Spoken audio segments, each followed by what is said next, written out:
In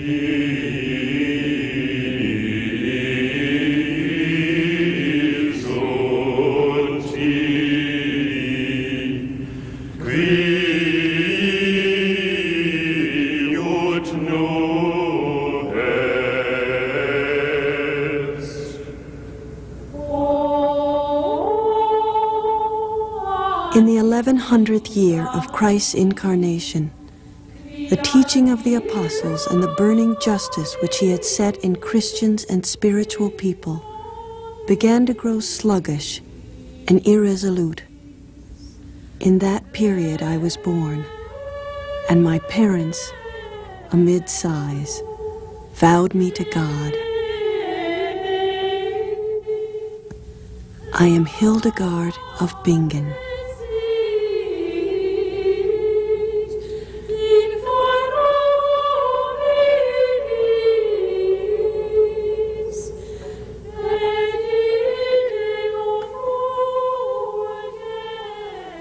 Hildegarde of Bingen was a 12th century prophet who overcame severe self-doubt to confront the hierarchies of her day to fulfill what she believed God was calling her to do. Today, Hildegarde's life is a source of inspiration to those who are determined to live a life of spirituality.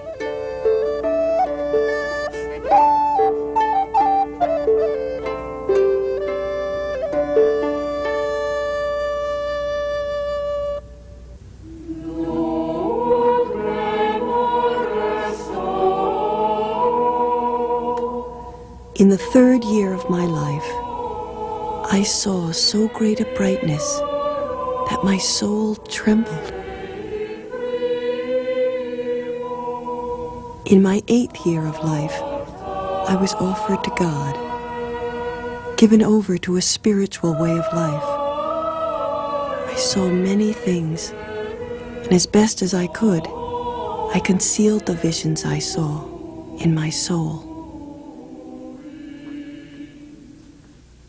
The young Hildegarde lived quietly within the confines of the Benedictine Abbey at Disse-Bodenberg with Abbess Jutta von Spanheim, who was her only teacher and confidant. The first record we have of Hildegarde sharing her memories with Jutta was in a very ingenuous way, as a child would. She began to describe the color of an unborn calf in its mother's womb as something very ordinary.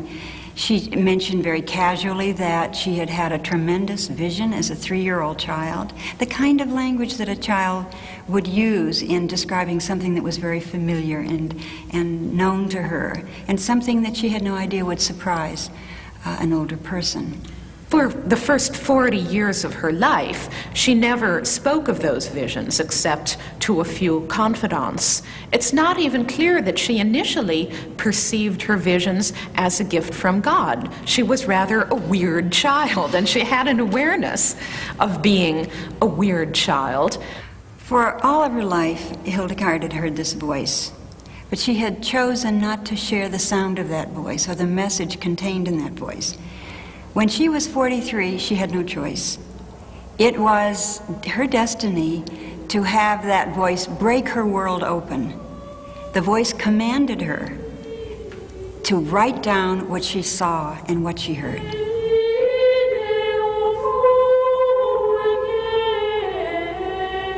Behold, in my 43rd year of my temporal journey, when I grasped at a heavenly vision with great fear and trembling attention, I saw the greatest brilliance.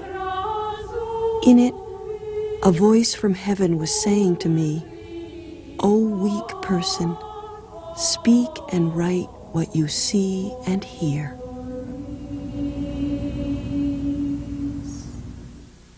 After Hildegarde received her initial divine command to speak and write down the things that she saw and heard in her visions, she was reluctant to do so, because although women had written before her, Hildegarde didn't know about any of them. This was really a lost tradition, a secret tradition of women writers. So as far as she was concerned, it was absolutely unprecedented for a woman to write. It would have been socially unheard of, so she felt intimidated. In fact, she was scared to death a lot of stuff that was coming through, and felt that she was a very little person, and was just, when these voices and visions came, something came through her that was well beyond anything that she could otherwise have said or understood.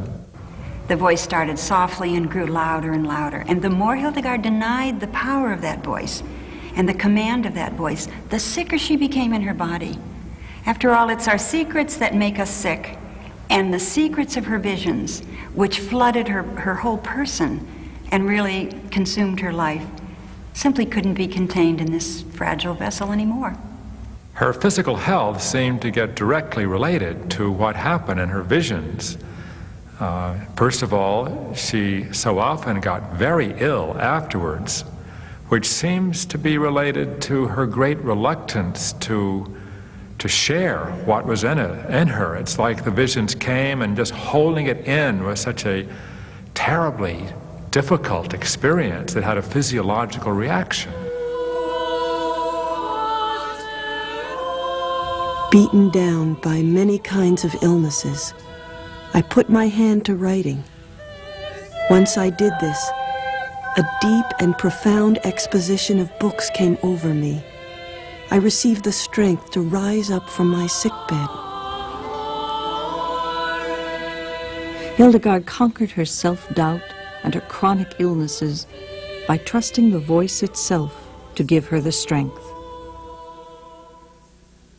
She was a woman that was given by God awesome gifts, but gifts are also a burden, in the sense that they call us forth and they call us to grow in ways that are really beyond our natural strength. But it's as though in writing them down, and I think this is true for a lot of other people too, it begins to make a bridge into the world as we're writing. And that just allows us to take one more step out, to say it to another person now, not just to the paper, or to let someone else read the paper. Begin to gain confidence that it's all right to do that now, to let it be tested by the larger community. The monk Volmar was assigned by the larger community at Diessen-Bodenberg to be her secretary to record her visions. These visions evolved into her first work, Scivias, or Know Thy Way. The artists at the Abbey would then illuminate the visions under Hildegarde's supervision. It gave her, as any community does, it gave her support. The support of relationships, as well as just natural support of getting things done around her that needed to be done that would free her up for this kind of enormous work of writing this, all these visions down. Of course, affirmation has a tremendous place in the spiritual journey.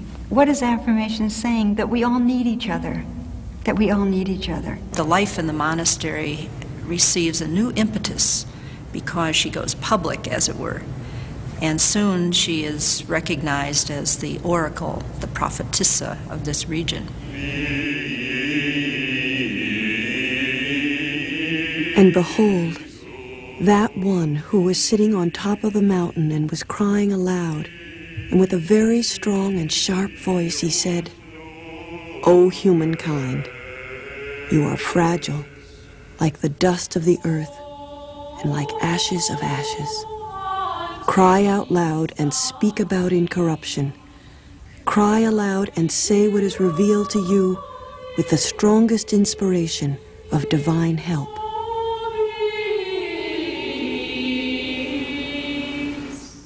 In terms of the voice of the living light, which she heard in her visions, I think you can only call it a sort of the voice of a cosmic guardian angel who was continually speaking to her, censuring her, challenging her.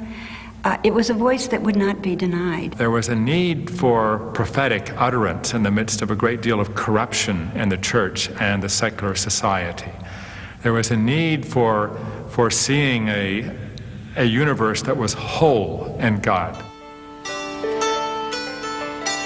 In an early vision, where Hildegarde saw the universe as an egg, she called out to humans to see themselves and creation as interdependent upon one another. By this supreme instrument, in the figure of an egg, is the universe in which invisible and eternal things are manifested. With nature's help, humankind can set into creation all that is necessary and life-sustaining. Everything in nature becomes a temple and an altar for the service of God. As I meditate on Hildegarde, experience her message, I think one of the key things she has to give us is the fact that God has given us this earth. We are stewards of this earth. We do not own it. We do not possess it. It is sacred. It is holy.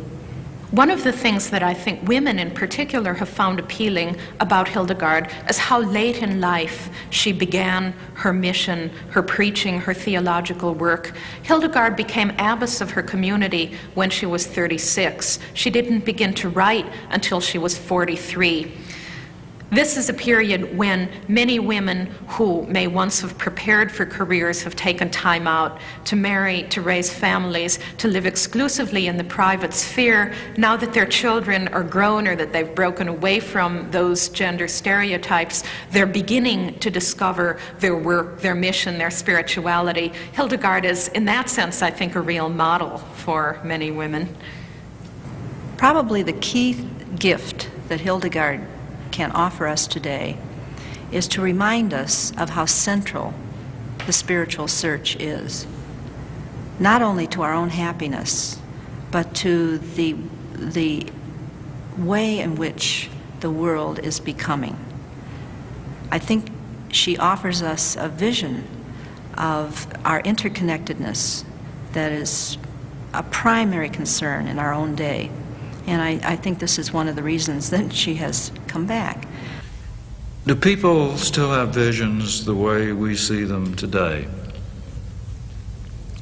In the way she saw visions? Yes, Hildegarde's visions occur today, because to say that they do not is to say that we are incapable of understanding the spiritual world, and to condemn our generation, our century of rationalism and positivism as saying that we cannot have visions as Hildegarde had visions is to say we cannot know God and reality. The vehicle for Hildegarde to claim her own authority was the permission which was given to her in her visions. But I think she is saying, and she certainly says to me, you too have visions. You too have a voice that's crying out inside you to be heard. Listen to it, honor it. I do not see these things with my external eyes, nor do I hear them with my external ears. I see them much more in my soul alone, with my physical eyes open, in such a way that I never experience the unconsciousness of ecstasy. But I see all of this awake, whether by day or night.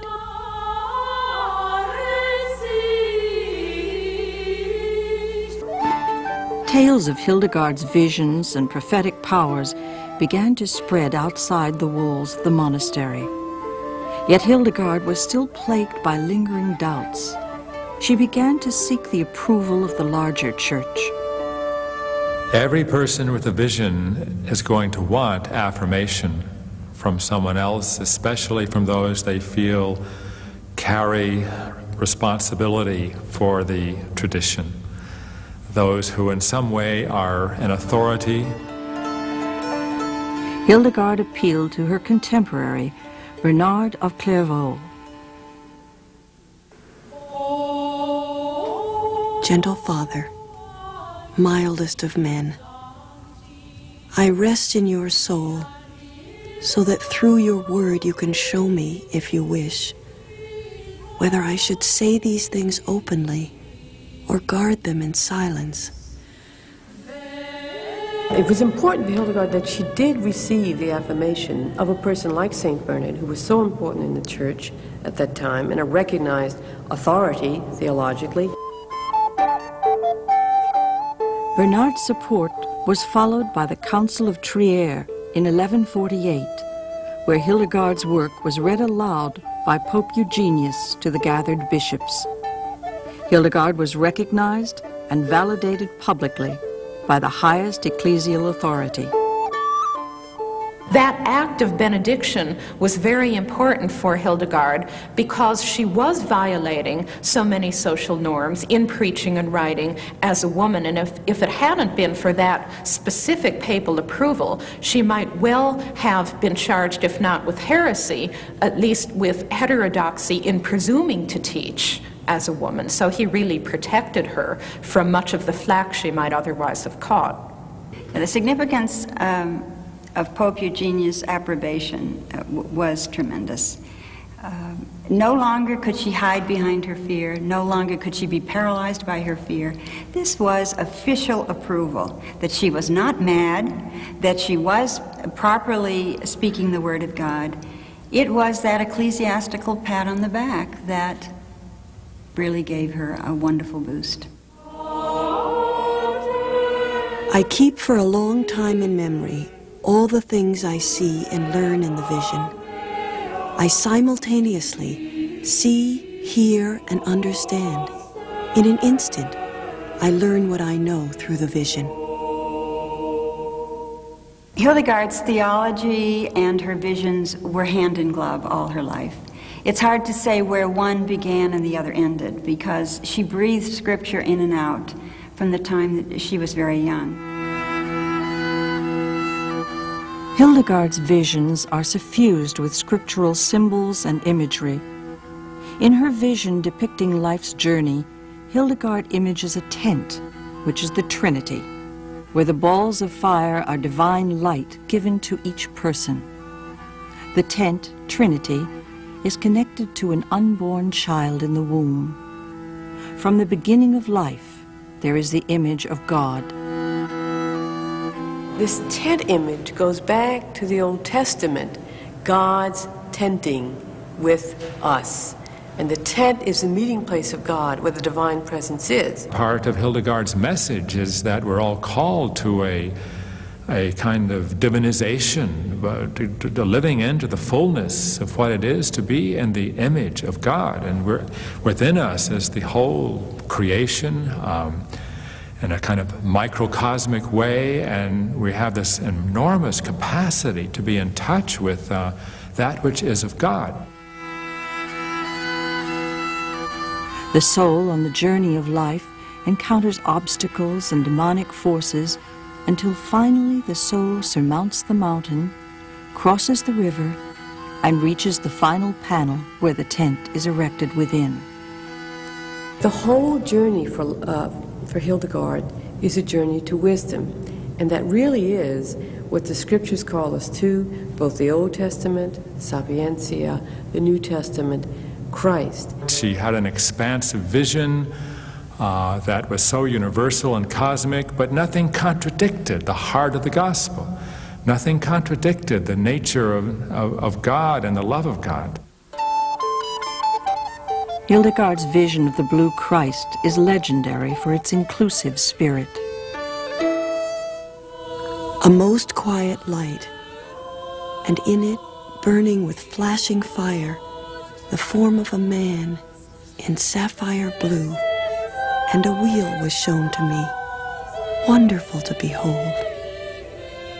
Divinity is in its omniscience and omnipotence like a wheel, a circle. Just as a circle embraces all that is within it, so does the Godhead embrace all. You are encircled by the arms of the mystery of God. God hugs you. Hildegarde's expansive view of God's inclusiveness led her into an encounter with the feminine divine. I saw a certain brightness, white as snow and like transparent crystal, lighting up the image of a woman. And I heard a voice from heaven saying, This is the mother and flower of roses and of lilies of the valley. Hildegarde is probably unique because she was the first major figure in the Middle Ages to talk about her religious experience in terms of feminine archetypes, images certainly that relate to the divine feminine that are buried deep in human experience. She refers to the images of Eve and Mary and wisdom, the Sophia figure, and Lady Caritas, the image of divine love. These are all seen as feminine images, and they are reflections of those very qualities that are now being restored to our sense of who God is. For Hildegarde, the feminine meant fertility, motherhood, on the other hand, virginity and purity.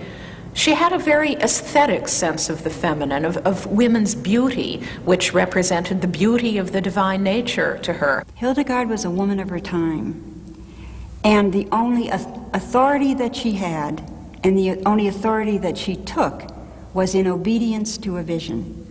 She did not, in fact, support women to move to positions of power. She did not, in fact, say that women should be called to the altar to minister. These were in her words and in her prophecies. Never was that present. But in her visions, she imaged women in the robes of a bishop. She imaged women as birthing the Savior in the person of Mary.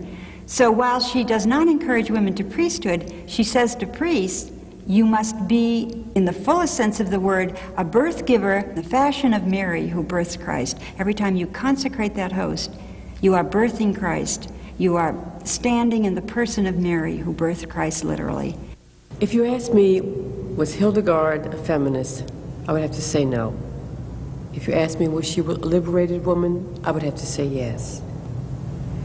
She was a liberated woman because she was liberated by, even as she was so full, naturally speaking, of fear to exercise her gift, she was liberated by the living light. In spite of her obvious dependency on hierarchical approbation and affirmation, there was in her, and we see this coming through in her writings, there was in her a strong sense of self. And that was primarily represented and manifested in her trust in her visions. I think for the ardent feminist, she's a wonderful model because she's not afraid to speak out.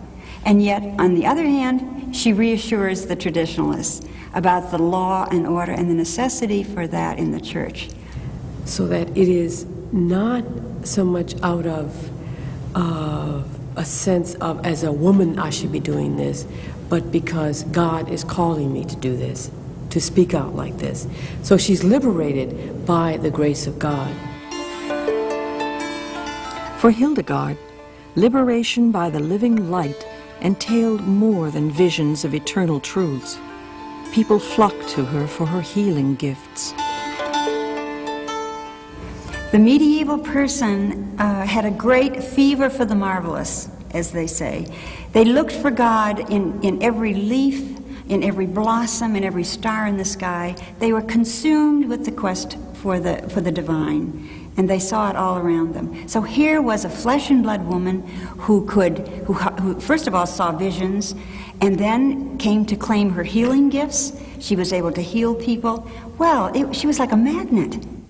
Visions were a primary source of spiritual information about how to deal with the chaos and the troubles of life. Those who wanted knowledge about their lives and about their destinies came to her. Those who wanted to be healed came to her. Those who wanted knowledge about the future came to her. So she was a spiritual magnet. She was a celebrity. She was the superstar of the Rhine in the 12th century. In 1148, an event occurred which would test Hildegarde's commitment to her visions and also set free her creativity. Hildegarde boldly announced to her superiors that God was calling her to move her nuns out of the abbey at Diesen-Bodenberg to their own community beyond the hills, to Rupertsberg.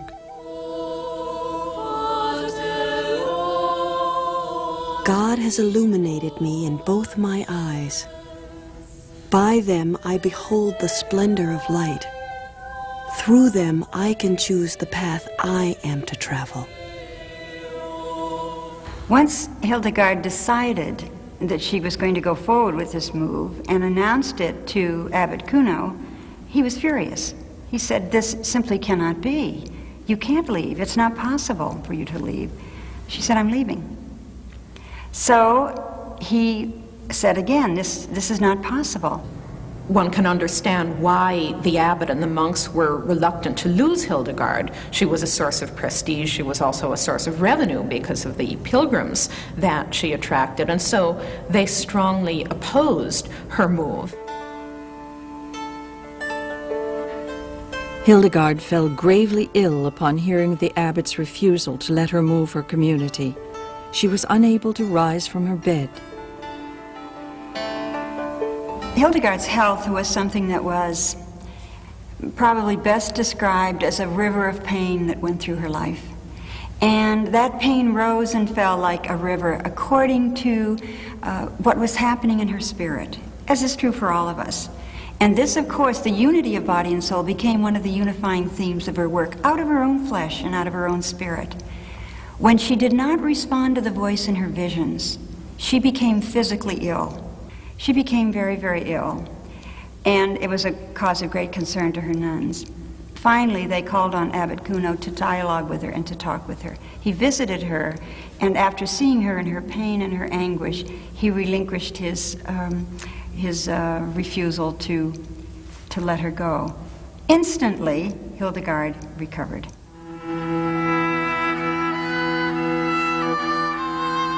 Hildegarde and 18 of her nuns moved to a newly built convent in Rupertsberg, taking their dowries with them. Hildegarde recognized only the Archbishop of Mainz as her superior and secured the protection of the Emperor, Frederick of Barbarossa.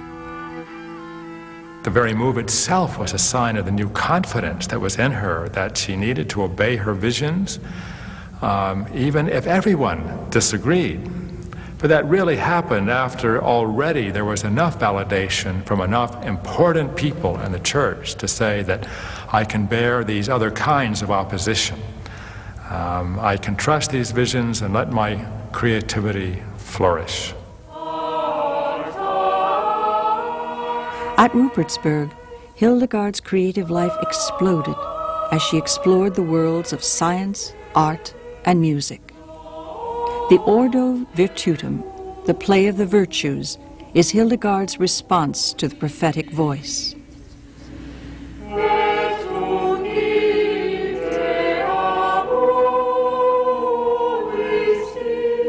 I saw a very bright sky in which I heard, in a wonderful way, various kinds of music, carrying on in praises of the cities of celestial joys.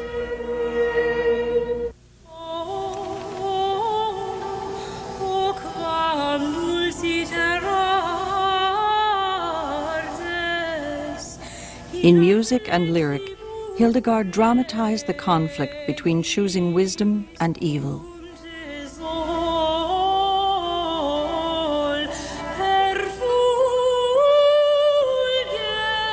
The significance of the Ordo is kind of hard to place for us in this century.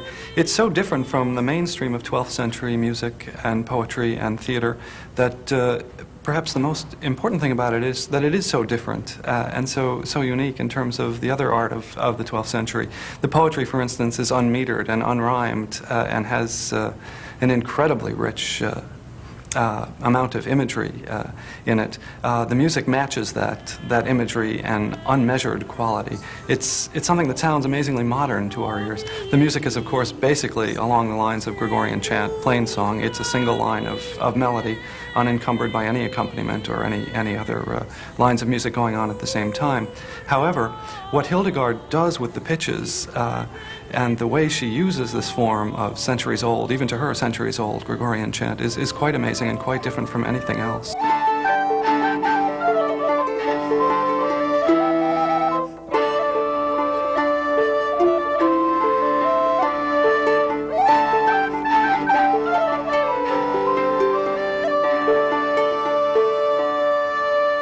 she called music the perfect unity of body and soul, because the songs and the words came out of her body, but by leaping to heaven, as she said, it brought together, reintegrated the heavenly and the earthly.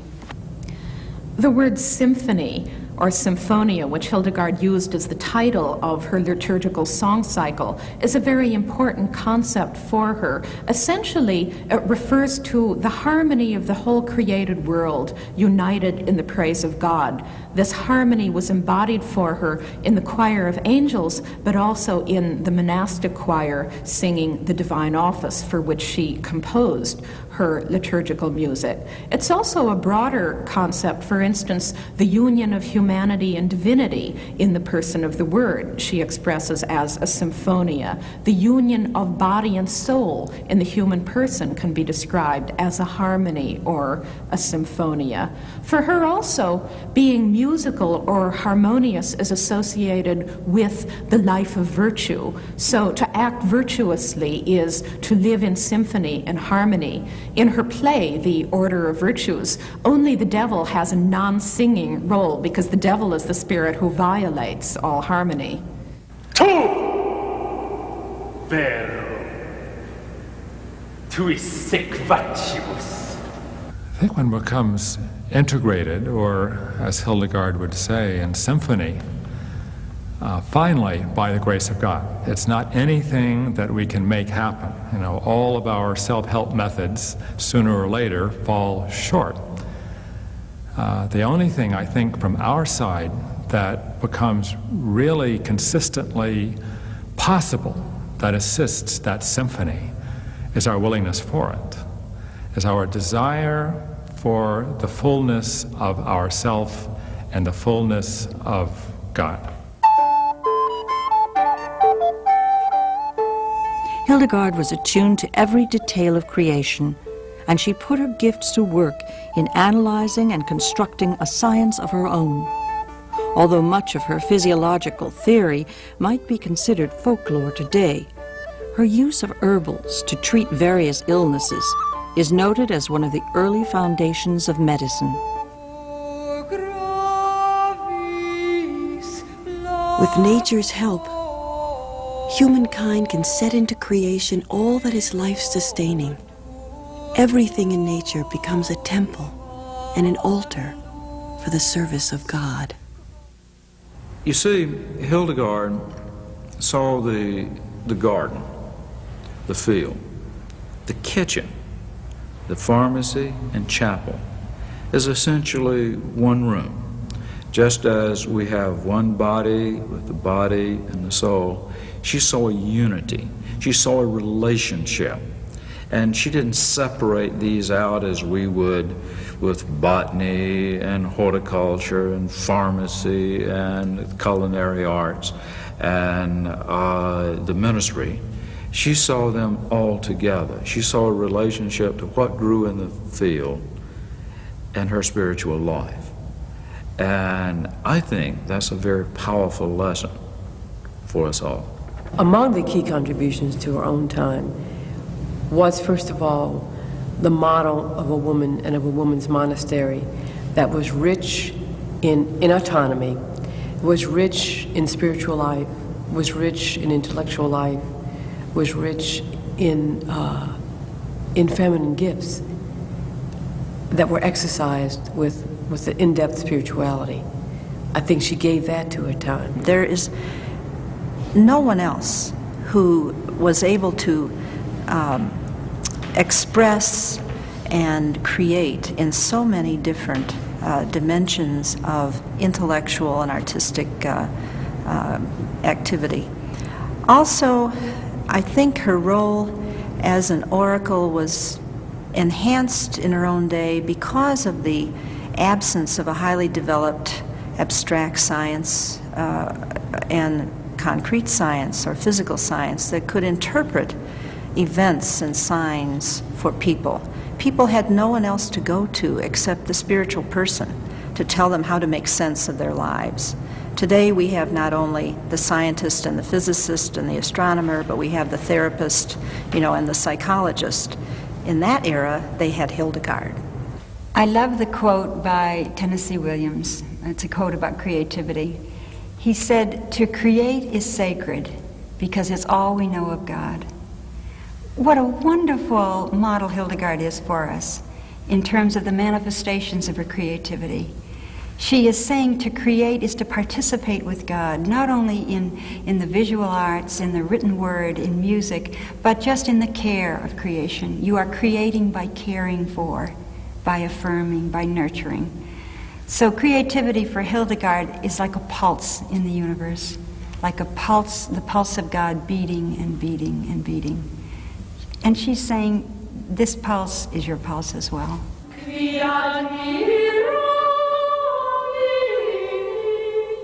If we surrender the green vitality of virtues and give ourselves over to the drought of our indolence, so that we lack the sap of life and the greening power of good deeds, then the powers of our very soul will begin to fade and dry up.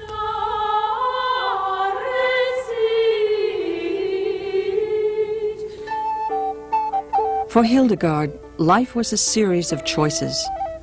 The choice between viriditas, God's green life, or a life of drying up, a life of sin. The concept of viriditas, verdure, greenness, but also vitality, the life force, is another of Hildegarde's central ideas.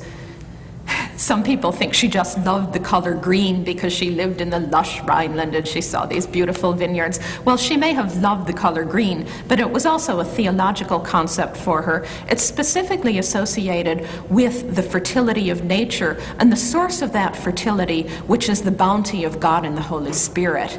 If you're filled with the Holy Spirit, then you're full of viriditas, you're spiritually fertile, you're alive. O life-giving greenness of God's hand, with which He has planted an orchard, you rise resplendent into the highest heavens like a towering pillar. You are glorious in God's work. At Rupertsberg, Hildegarde's life of viriditas was threatened by two crises. The first one involved her relationship with a nun, Ricardus, who insisted on leaving the abbey. There was in her convent a very cherished young colleague, assistant, named Richardus von Stade. Because of the ambitious promptings of her family, a highborn family, she was made abbess of a nearby convent. When word of this announcement, of this election to this position came to Hildegarde, she went totally out of control. She said, this must not happen, I mustn't lose her. There were rumors that Richardus accepted this position because she had been pressured by her family and that her family had indeed purchased the position, which would have incensed Hildegarde, who was already on the warpath about the investiture scandals and the corruption of the buying and selling of ecclesiastical offices. And she finally appealed to the Pope, but to no avail. I suspect that her pique and her rage and her sense of helplessness, was a combination of both the human loss, but also the holy rage of the prophet. She wrote letters imploring Richardus to return. Richardus agreed, but she died before she could return to Hildegarde. This was a scar on Hildegarde's heart and her soul from which she never recovered. And all through her life, this very human experience and event manifested itself in her music, in her memories, and just left a trail of sadness till the end. In 1178, Hildegarde confronted her final and darkest trial. She was ordered to dig up the corpse of a nobleman who was excommunicated and was now buried in her cemetery. Believing that the man had indeed been reconciled with Christ before his death, she chose to disobey the authorities.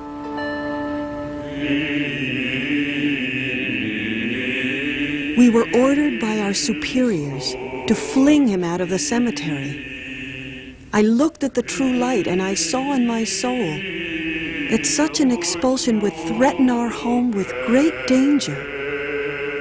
She had given her promise to this dying man that she would give him Christian burial. Having given that promise, she would not go back on it, no matter what the consequences. It's an act of courage and of Christian charity.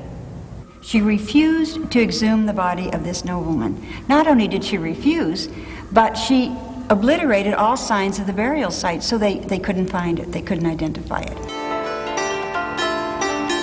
The bishops of Mainz imposed an interdict upon Hildegarde's community, forbidding them from receiving the Eucharist, hearing the Mass, and singing sacred music. This was a very severe penalty and painful to Hildegarde, so she would have had to be very highly motivated in order to risk and endure that sanction. Hildegarde said, music is the leaping up to God of the human person. It unites the divine and the earthly. So to forbid that integration, to forbid that music soaring heavenward like incense day after day, seemed just a scandal to Hildegarde. It was unbearable. We're talking about a situation where these nuns chanted that praise 7 times a day, week in and week out, year in and year out. It was like breathing in literally and breathing out for them, their prayer. Hildegarde protested continually to the authorities, reminding them of the dangers of judging her. For Hildegarde, this was an issue of justice. So you and all prelates must use the greatest vigilance before stopping the mouth of any assembly. You must always be aware lest in your judgment you are ensnared by Satan. The interdict dragged on for 6 months and was finally lifted. It was within months that Hildegarde gave up her spirit. Her last test had been met, her last challenge had been embraced. She was exhausted. She was spiritually exhausted. She lived for 6 months after that. And when she died, legend has it that the very skies reverberated with welcome. 2 huge arcs of light spanned the night sky, and then beneath it was a circle filled with a red cross, glowing, and then other circles appeared. Immediately following her death, Hildegarde was venerated by the local people. Hildegarde was never officially canonized, except by the people, who began to venerate her immediately. So her canonization came about by the people, and then over the centuries, some unseen hand slipped in and began to write her name as Saint Hildegarde. So she was canonized by the people, popular acclaim, very important. In the centuries between Hildegarde's time and our own, her legacy has been forgotten. Today, its value is being reclaimed. Of course, people ask, where's she been all this time? Why has she been buried for 800 years? We have to look at the context of the time. Hildegarde was the last of the pre-scholastics. This was a time when humanism was in the fore, when there was wonderful quarreling and arguing at the University of Paris with the scholastics. Hildegarde argued for the primacy of the heart. The scholastics, of course, were arguing for the primacy of the mind. So the Scivias fell out of favor. It kind of slipped under, as it were, because it wasn't au courant. It wasn't what was happening at the time. Hildegarde was really rediscovered by the nuns of her own abbey. The community of Bingen, which she founded, was the critical scholarship of the nuns of that abbey over the last several decades that proved beyond the shadow of a doubt that Hildegarde's writings actually were authentic. It's not only the content of what she says that's relevant for our time, it's also the kind of person she was. She was a person of integrity and continuity, if you will. That is, She was in continuity with the whole long historical tradition of the church, as well as in continuity with her own religious and secular community of the time. She lived within it, she cared about it, she submitted herself to the disciplines of the time. At the same time, she never let go her own uniqueness.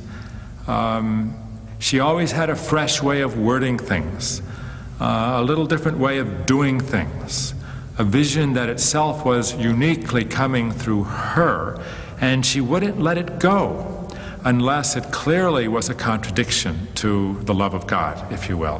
When she sat on her mountaintop and looked out at that green, she nevertheless called out and warned us of a world which was to come on our planet, a time which was to come on our planet, when the winds would be plagued with filth, when the fishes would die in the rivers, when the fruit would wisen and no longer feed and nourish us. What Hildegarde did in the 12th century was see the condition of our time. So she's come back to not only nudge us, but to grasp us by the shoulders and say, look what's happening to your planet. Hildegarde's spiritual journeys were in a tumultuous time. So are ours.